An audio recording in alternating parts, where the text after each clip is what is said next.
Hello, everyone. I'm Zhang. I work at the Smart Robotics Lab at the University of Nevada, Reno. I would like to present our work at the 2020 IEEE International Conference on Soft Robotics. The title is Modeling of a Bending Supercoiled Polymer Artificial Muscle. This work is published by IEEE RAL. First of all, we'll talk about the introduction and motivation of the study. We'll then propose a model for the bending supercoiled polymer actuators. To show that the model can work for the actuator, we'll present simulation and experimental results. Finally, we'll talk about conclusion and future work. SCP actuators, or supercoiled polymer actuators, are constructed from coated conductive sewing threads or fishing lines. As shown in the figure, they can be made pretty thin. When we change the temperature of it, oftentimes use Joule heating, these actuators can generate large contractions. They're often called artificial muscles because they can generate compliant and linear motions. The working mechanism is briefly mentioned as the thermal part and the quasi-static part. So under electrical power, they will generate heat to change the temperature. And under a given temperature, the strain and force will be generated because of the untwisting torque generated due to the coiled configuration. Many different materials have been successfully utilized to create SCP actuators that can generate large contractions. Different types of motions have also been generated, such as linear, bending, and torsional motions.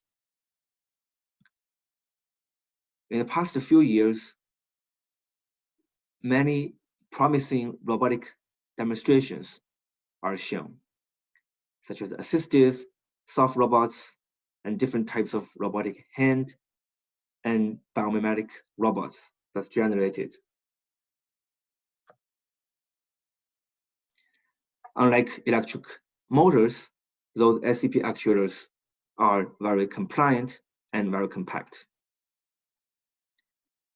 Bending motion is oftentimes required or strongly desirable for a variety of robotic systems, including soft robots. There are three approaches to create bending motion. For example, tendons and pulleys can be utilized to convert linear actuations into bending, or we can directly attach linear SCP actuators to regions where bending is required. If the region consists of flexible materials, then bending may be created. However, we propose that the optimal way to create bending is the use of bending SCP actuators directly. By embedding linear SCP actuators into flexible beams, the beam will generate bending when the SCP actuators are thermally driven. While these bending SCP actuators have been demonstrated, the proposed work in this study is to model and predict their performance of the bending actuator, primarily on the steady-state performance due to the complicated models involved. As shown above, by attaching the SCP actuators into a flexible beam, the beam will generate bendings when the actuator is contracted. There are three components to consider. First of all, the beam will we need to understand the beam deflection when the actuator is contracted. We need to understand the thermal, electrical, and quasi-static correlation of the linear SCP actuators. And finally, we need to understand their couplings. And we'll talk about that. To model the beam, because the beam will generate large displacement and deflections, we propose to use a nonlinear beam equation as shown. Here, the x and zx shows the coordinate of any point on the beam, rather than just the tip displacement. And the distribution of the bending moment along beam is expressed in this relatively long expression, where fx and fy, the x directional component, which is horizontal, and fy is the vertical directions. There are three constraints to consider. At x equals 0, which is a fixed point of the beam will have displacement 0, as always. And the tip of the beam, the displacement is denoted as omega. And the total length of the actuator is another constant, L. To model the linear SCP actuators, there are two components. To model the correlation between the power input and the temperature, the first order differential equation can be directly utilized. However, the difficult part is to capture the quasi-static nonlinearities between the contraction, tension, and the input. Here, because we only considered the quasi-static condition, we utilized the voltage as a temperature surrogate. The hysteresis behavior is a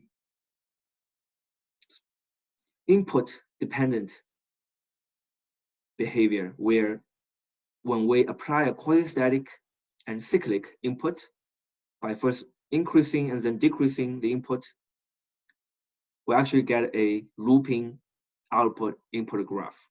Showing here is an example of the magnetization hysteresis. To model that, we used the Prasek operator, which is one of the most widely used hysteresis model.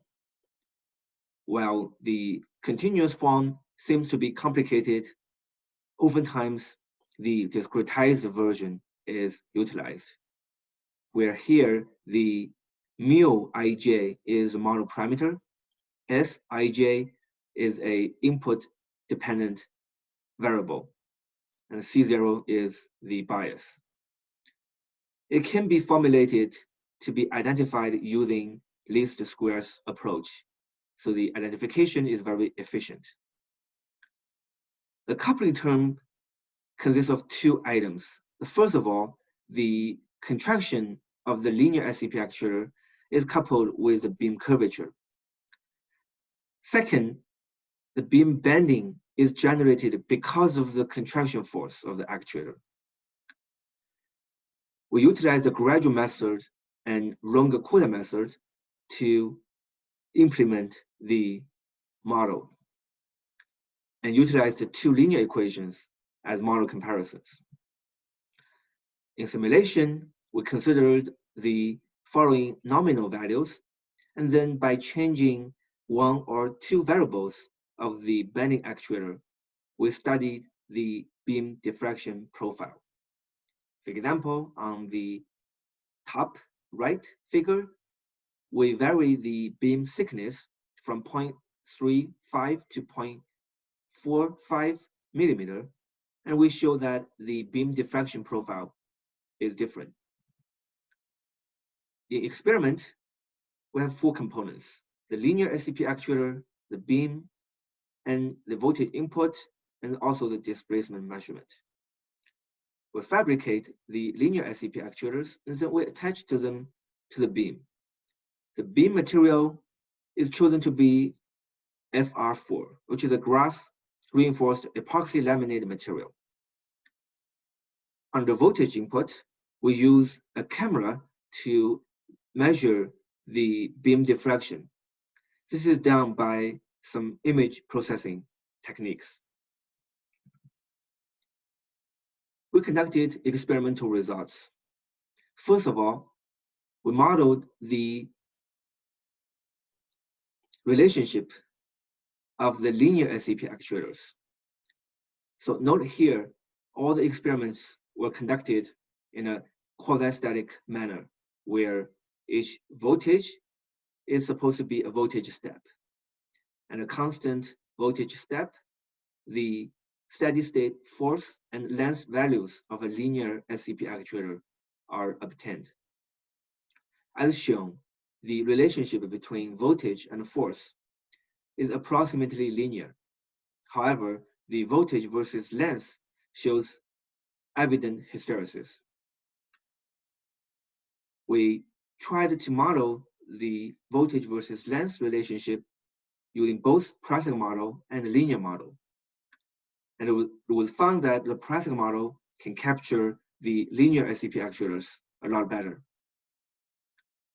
We further conducted the model for bending SCP actuator.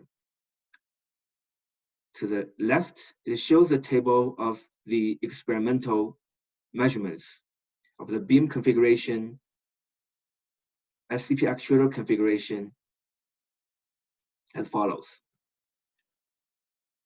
Under different voltage inputs, we get the experimental beam diffraction profile. Note here, the x-axis is the x-axis of the beam structure, which means that we care about the diffraction or displacement of the beam at any point. We tried to use the proposed model for the bending actuator and another linear model where we only considered the linear relationships of the SCP actuators without considering their hysteresis. And also we utilized the linear beam equation without considering like large diffractions, which is obviously the case here because the largest beam diffraction is over 2 centimeters. Furthermore, we conducted experimental validations to estimate the beam tip displacement.